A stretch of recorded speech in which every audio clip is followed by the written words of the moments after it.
Miss Catherine Bernardo, abay muli na namang nadadawit sa wish ng isang lalaking ito. But before that, if you haven't subscribed yet to my YouTube channel, please don't forget to like, share, and subscribe at hit mo na rin ang notification bell for more showbiz updates.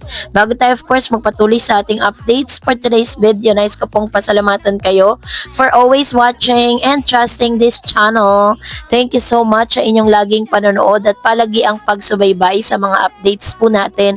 Maraming salamat po.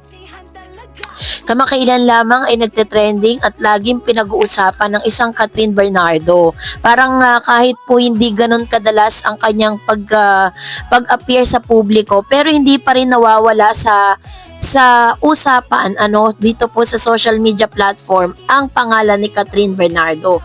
Noong Feb 23, 2026, nag-viral ang balitang Catherine dawit sa mga birthday wish kay Mayor Mark sa isang showbiz at entertainment page ng isang pahayagan.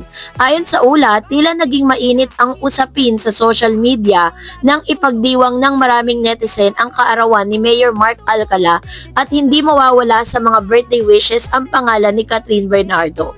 Ang naturang ulat ay nagpukaw ng maraming reaksyon mula sa simpleng curiosity hanggang sa matinding espekulasyon tungkol sa tunay na estado ng relasyon ng dalawang personalidad. Ano nga ba ang nilalaman ng artikulong ito? Sa pinakasentro ng balita, sinabing naging trending sa social media ang mga birthday wishes para kay Mayor Mark Alcala kasama ang pangalan ni Catherine. Marami sa mga netizen ang nag-aabang sa Instagram ni Catherine para sa potensyal niyang birthday post para kay Mayor Mark. Sa Facebook at Twitter pa lamang bago ang mismong kaarawan ni Mark, maraming fan groups and online communities ang naghahanda at nag-aantay ng mga maiinit na detalye hinggil sa kanilang pinagdududahang relasyon. Ang ilan sa mga netizen ay masigasig na nag-imbita ng dinner date o kahit party na magkasama sina Catherine at Mark. Tila isang malaking event na hinihintay ng publiko at higit sa lahat, ang pinakabagong samahan ay nire-request ng ilan na gawin na munang public upang ipakita ang tunay na pagmamahalan nilang dalawa.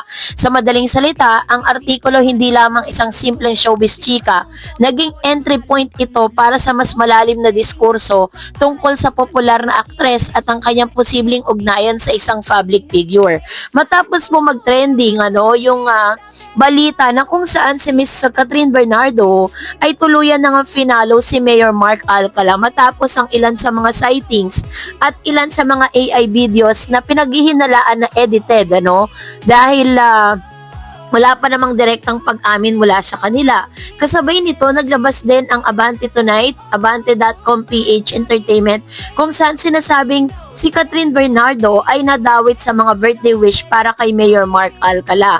Wish kay Mayor. So, ito naman yung kanyang parang wish para sa kanyang sarili. Let's watch. Gusto ko lang po mag-thank you din sa opportunity. It's like, syempre kung nung nilabas ko yung nag-viral na look-alike mo po, tapos parang for real na nakakasama po kita. I'm just thankful po sa opportunity na binigay niya sa akin. Pero ngayon po, kukunan lang po kita ng shots if okay po sa inyo. Yes. Mga 5 shots lang. 5 shots, dami naman, may bayad yun.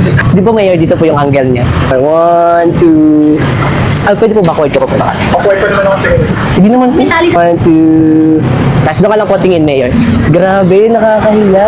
Waki ka na lang po sa akin. Waki! 1, 2... So, birthday niyo po yung ate ko. Ano, kay 23? Yes. Okay lang po ba if mag-greet niyo po siya ng happy birthday?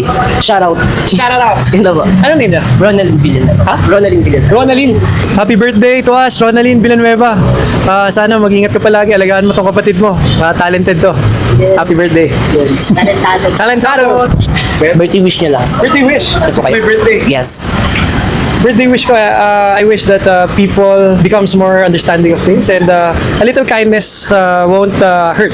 So, it will come a long way. Ito yung mga maliliit na bagay na sabi ko nga, madali sabihin pero mahirap gawin. But then again, ito yung mga bagay na makakatulong sa atin in the long run. A little bit of understanding and a little bit of kindness. Thank you.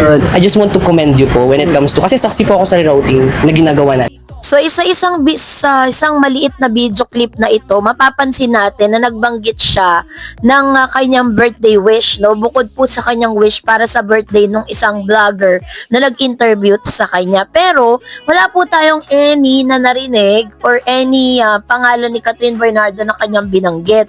Kaya hindi ko maintindihan kung bakit kailangang idawit ang pangalan ni Catherine Bernardo sa birthday wish na yan, ano? Bago pa man pumasok sa usapin ng birthday wishes, malaga ring balikan natin kung bakit malaki pa rin ang atensyon ng publiko kay Catherine Bernardo. Unang-una, sobra talaga yung paghanga at yung engagement na natatanggap ng ilan pagdating po sa usaping Catherine, ano? Talagang pinatutunayan ni Catherine that she's a queen of showbiz industry as of this moment. Kasi kahit anong gawin niya, lahat ata ng mga bagong artista na papasok sa showbiz, walang ibang wish kundi makatrabaho siya. Kaya no wonder kung bakit pati po yung mga online news, pati po yung mga video sa YouTube ay talagang lagi pong nadadawit ang pangalan ni Catherine Bernardo, ano. So if in any case na sinasabi nga nila na parang kapag pinag-usapang Mayor Mark Alcala, lagi nilang isinasambit ang pangalan ni Catherine Bernardo, na bagay na minsan is annoying na para sa lahat ng mga fans si Catherine. Kasi pwede naman